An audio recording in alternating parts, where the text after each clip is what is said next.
I'm one of the pediatric registrar from East of England.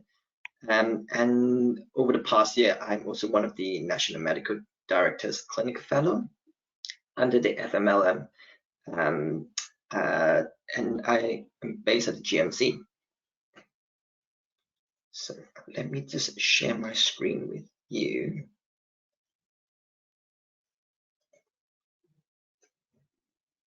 Right, can everyone see that then?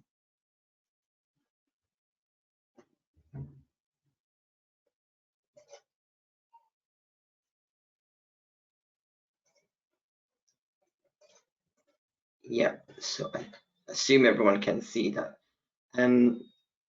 Right, so I thought, so Selena has kindly asked me to speak to you all about, you know, leadership and management as a trainee. And she has tasked me to speak to you for, you know, half an hour or so, and I'm trying my best to not speak so much, because I actually, it would be great if actually we all have a more of a discussion after my presentation. I think that would be more useful. So and also on top of that, I'm not going to be telling you a lot about leadership or the models out there, as I think there are a lot more qualified people out there to actually teach leadership.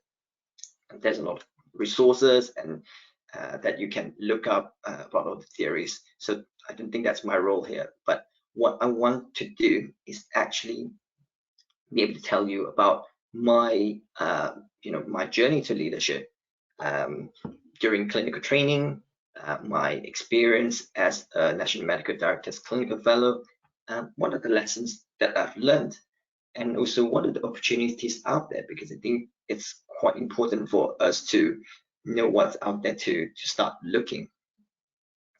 So, to be honest, when I first started in clinical training, as I was approaching my registrar's years, you know, all the consultants would start saying you need to start building up your leadership and management skills, and I just didn't, you know, I just didn't click. It just never really interested me, and it's this words that I just cringed when I heard about it.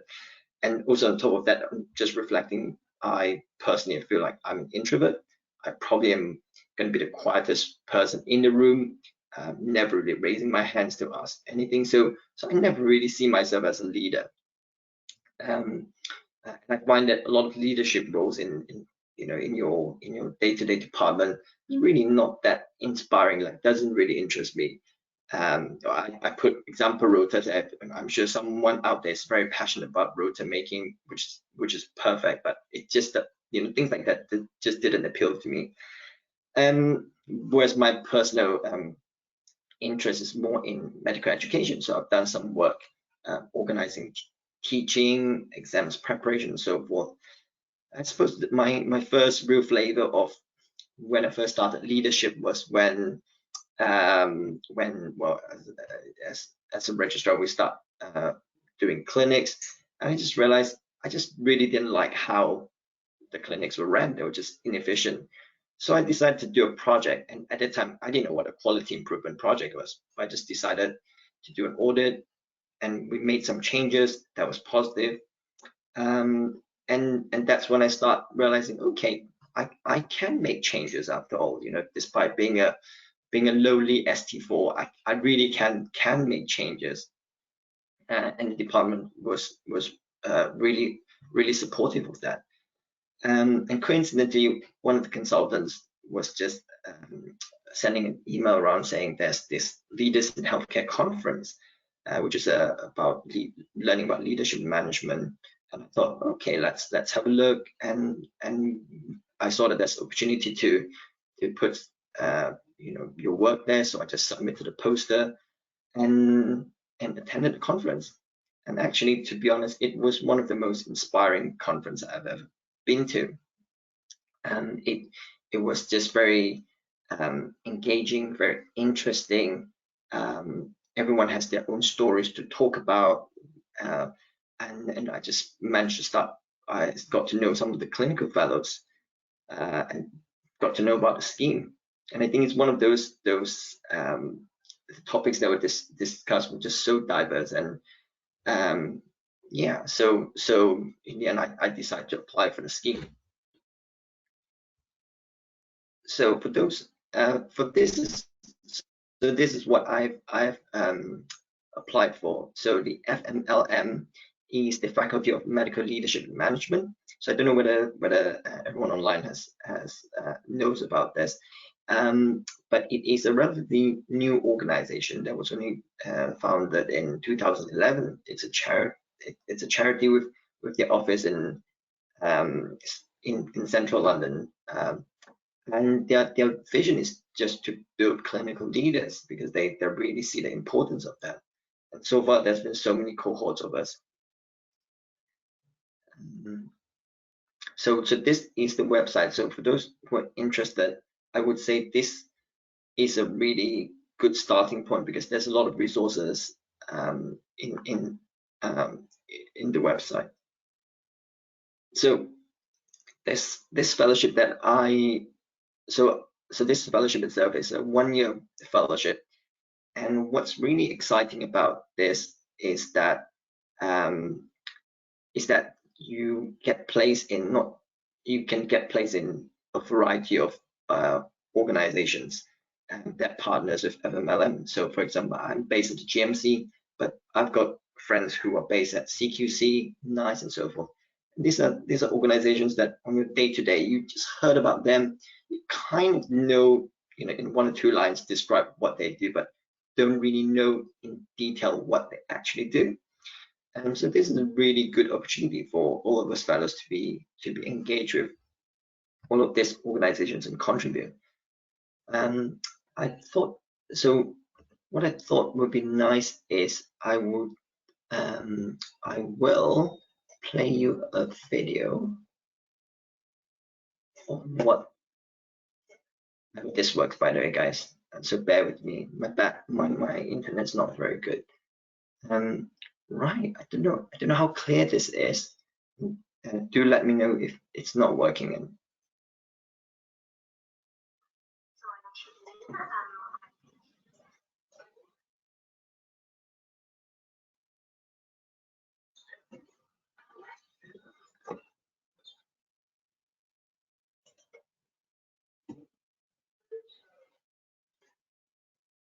Oh, the sound is not great, is it? Right, sorry.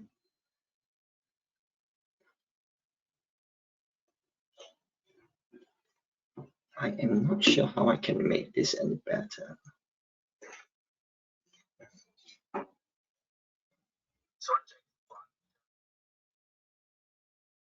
How about that, Selena? No, that's not. That was this. Something going on. Something. No, can't hear it, unfortunately, Tony. Oh, can't you? Okay, don't worry. Don't worry, guys. So this is actually just a free video on Vimeo, and it's also on the FMLM website to that introduced this scheme anyway. So it's absolutely fine. It just, what it does is just fellows were just describing what the experience is, what your day-to-day work is like, and what got them interested. So please feel free to visit the website to learn more about it. So myself, like I said, I was based at the GMC. I am based at the Education Policy Department. And in terms of my roles, I was given an opportunity to lead in a project to basically update some of the guidance and policies. On top of that, we clinical fellows were also utilized quite well to really contribute to all the different work streams, give our clinical insight, such as in education work, ethics, in the national training survey, and so forth. And it feels like a really good opportunity, because even when we fellows arrived at GMC, we were quite honest and open with them, saying that we don't feel GMC engages very well with us. But it's through this fellowship that we've got to learn more about the GMC. In terms of the activities, day to day, it is working in a corporate environment where it's an office space. You get to work with the leaders, such as the CEO, the directors. You get to attend different meetings of different levels, as well as I also get to organize and chair my own meetings. And on top of that, with my work dealing with medical education, I get to work collaboratively with other organizations that deals with medical education, such as medical schools, medical directors of different trusts, UKFPO, all sorts. And so that was really exciting. So on top of that, we also get to do a lot of other fun activities that we get to learn a lot. So this is a picture of the clinical fellows from last year. We had a trip to the Parliament, and we were shown around by one of the lords. I think it's Lord Hunt, who was a council member of GMC. So we get to really learn about how politics work side by side with healthcare, and give us a really better understanding of where the conflicts are and where the partnership comes in. So on top of that, there's some of the clinic fellows actually work directly with politicians. Some of us managed to engage with them during our induction. On top of that, there's also other activities include study days at different organizations like NHS, HE, and so forth. That's really eye-opening. Gave us a good insight of who else deals with healthcare in this country. I think so. I think back in training, you only know you work for the NHS, and that's kind of about it. Like, that was my limited knowledge, but now I've got to understand a bit more. On top of that, we get to have meetings, we organize dinners with other healthcare leaders. So I think some groups have organized with like Google Health. A group of us managed to have a sit-down dinner with the National Medical Director, Steve Powers, really just to understand what everyone's leadership journey is. And I think those are really enriching conversations. On top of that, conferences and forums can be part of the job as well. And it's just opened my eye to the variety of conferences people have out there, like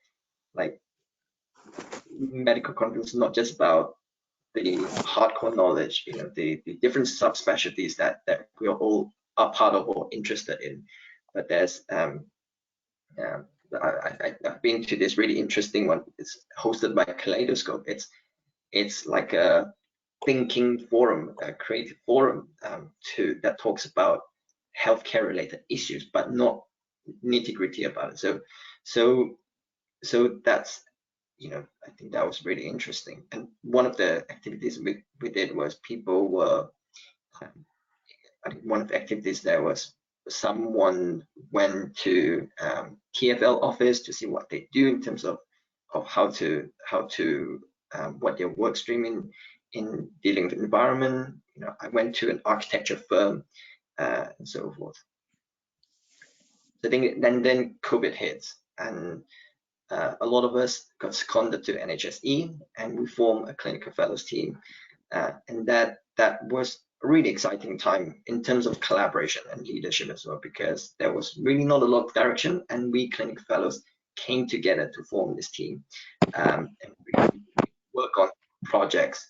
So some things that I worked on was the clinical cell, which deals with an inbox of national inquiries, dealing with some of the specialty guides that was published on the NHS website, and also some lessons learned work stream to gather experience learned from COVID.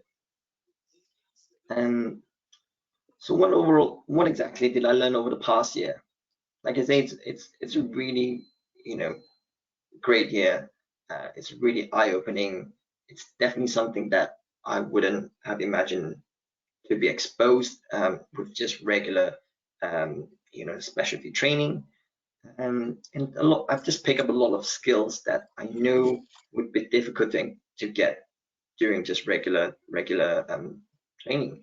So things like planning, project management, policy making, how to chair meeting actually, and just the overall confidence on how to speak with people, public speaking and so forth. And I think very importantly, how to work well, importance of teamwork and how to collaborate. And it certainly gives me a great opportunity to work with some of the clinical leaders. For example, one of the work I did, I was working with the National Clinical Director of Pediatrics, and yeah, and on top of that, you just have a really good understanding of the healthcare system and the organizations involved. A little bit about politics. Of course, in 1 year, I still haven't learned a lot because there's so much to learn out there. And I think most importantly is just you really get the time to reflect about yourself, about your weakness, about your strength, what you want to improve, and so forth. So it was a really good year where you're encouraged to do so. So I think, and so the question always, why leadership? I think certainly has changed my perspective of how important leadership is. And I think it is just very, very crucial in all parts of medicine. Ultimately, we want to provide good clinical care. We want to have good clinical practice, and it all comes down to good leadership. And so far, I think your dean is doing really well having this program, this leadership program, and congratulations, Selina, and the faculty for having such a platform for this, because I don't think this is happening in East of England. So there's just very little formal training out there, and I think as we grow more and more in our training, it's just felt like it's one of the things that you're supposed to have. Being consultant, you just need to have be able to have good leadership. So why not start when you're training and not wait till when you're consultant? And I think it also opens a lot of. On top of that, if you think about your career and you look at all the consultants that you work with, a lot of them, there's a proportion of full-time clinicians, yes, but a lot of people are involved with a lot of other things, whether it's based in the trust or outside trust. So I think it certainly helps by getting trained, by having good leadership training. And on top of that, it's also a very transferable skill. At the end of this year, I haven't got a qualification, but I know it's a skill that I can bring to all sorts. For example, I can look into leadership in medical education. So for those of you who are into research, there's also role for that. So it's a very important skill to have. So in terms of opportunities out there, to be honest, I brainstormed and just have asked a few colleagues as well. I came up with this list. It's probably something you guys are aware of. So there are different levels. So at departmental level, you can start with doing a rota, teaching, risk and governance, and so forth. Those are a good start. And then at the trust or regional level, there's the chief registrar program, which a lot of my colleagues have enjoyed. And even doing any other fellowships, like even a medical education fellowship, there will be leadership involved in it. And at the national level, there's like the Darcy Fellowship, and what I'm doing, the FMLM1, and a few others that's hosted by NHS and AG. And I think for you guys in London, I think you're in a more privileged position because a lot of its main offices are based in London, and it's very accessible to you trainees. Whereas for the FMLM, the trainees from other regions, actually a lot of them do move into London. So I would take this great opportunity to start looking. And I think I wrote overseas there as well, but to be honest, I don't know the specific one. But I do know that people do go to the States a lot to do some leadership fellowship. And of course, you can do a course like PG Cert or an MBA and so forth. That's equally good as well. So I think so. And so the fundamental question is how to start. I think now there's so much talk about leadership training. So there's, like I said, there's so many opportunities out there. But I think the main thing, what I want everyone to start thinking is, what do you want to change? You know, leadership is about changing. It's about making things better. So don't feel like you need to do it just because you want to tick box. You know, make sure you get through a START assessment and so forth. It's very important, but think of the wider picture. Like, how are we going to protect NHS? Because NHS is suffering. There's so many issues out there that I don't need to spell out to all of you. So so think of what you want to change, and so when you start doing projects or anything, it doesn't feel like a chore, and it's actually something you invest your energy in. Find a supportive mentor. I think that's really important. There's so many people out there that really just want to work with trainees, and if you've got the heart to do it, people will take you on. You know, you don't have to stick to one person. You can always move around. Just find someone, and have the opportunity to speak to senior leaders in a trust, in a department, and get to understand how they get there. How do they become the clinical director of your department, become a CEO? You know, if you get a chance to speak to your CEO, which is quite tricky in hospital trust, but there's no reason you can't approach them. And I think all I want to say is it's not too late, and you're never too small, and it's never too late to start. And, you know, I think I would say just go for it.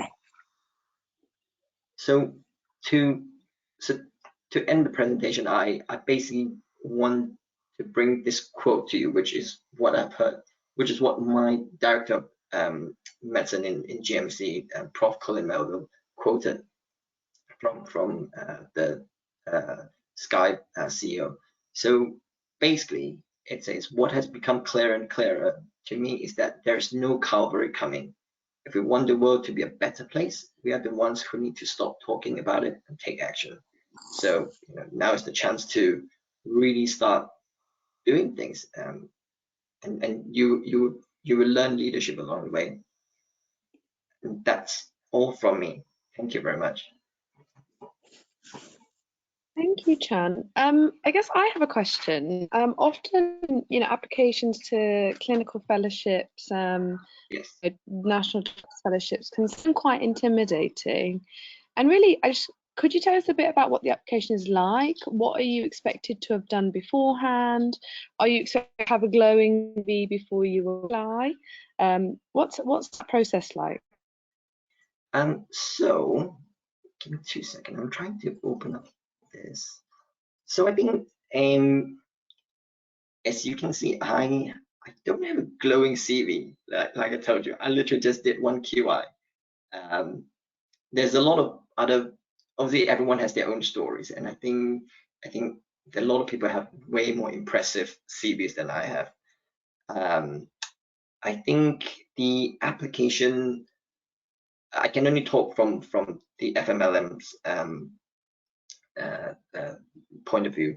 I think it was basically, I just look out for the opening date, sign up for interest, and there's your box standard application form. So I think yeah, I think in application form it's just, it would be similar to what you have done, let's say, to apply for pediatrics, or for those who are in grid training. I think what people want to know is, what are your reflections? It's not how big your achievements are, but actually how sorry, let me stop sharing. But what have you gained out of it? Like, why did you do it? And I think I personally got through the interview because of that, because I don't think you know what, I didn't even really prepare for the interview. I just went in and I just spoke my heart. I think I did obviously reflect quite well on what I have done, and I think that's what got me through. Thank you. I have another question, actually, kind of related to one of our previous talks. There was lots of questions about how you go about improving your confidence, especially if you're an introvert in leadership situations. And given that you've admitted, wrong word, given that you've said yourself you're an introvert, how would you go about encouraging other introverts to do so, to take on these leadership roles? Yeah, it is tricky. I think for us introverts, I'm not saying us, but for me, I think there's always the sort of insecurity, the lack in confidence, that maybe make us more suppressed compared to a lot of the extroverts. I find that some of the lessons I learned is, so beginning of this leadership, people say there's something called I can't remember the term. Sorry, I'll come back to that later. But essentially, that what we're trying to say is, your voice is not the only thing that can project leadership. Leadership is not just the person who shouts or talks the loudest. Can be the most. I think there was a quote saying that I think I think if you look at I think what I've seen so far as well is, during the recent BBC press conference on COVID briefings, you can see who are the good leaders. They are not the person who needs to shout the loudest. A lot of people are very well composed when they speak. Yeah, so it's really not about the loudest person, but I think it comes through from your action as well. So it's how considered, I think, how considered your actions are, how considered your questions are as well. But obviously, at the end of the day, you have to try to put yourself out there. I think little by little. I think personally, yeah, I started chairing small meetings, doing a few more. I think at the end of the day, practice does help.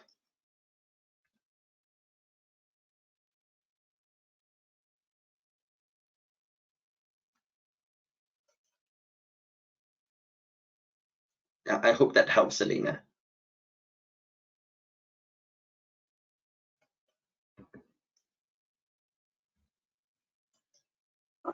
Hello. Sorry, my microphone's not working. Hi, Arya. Hi. It's Selena. My microphone's not working. Oh, Selena. Hi. But basically, thank you very much. I can't hear you really well.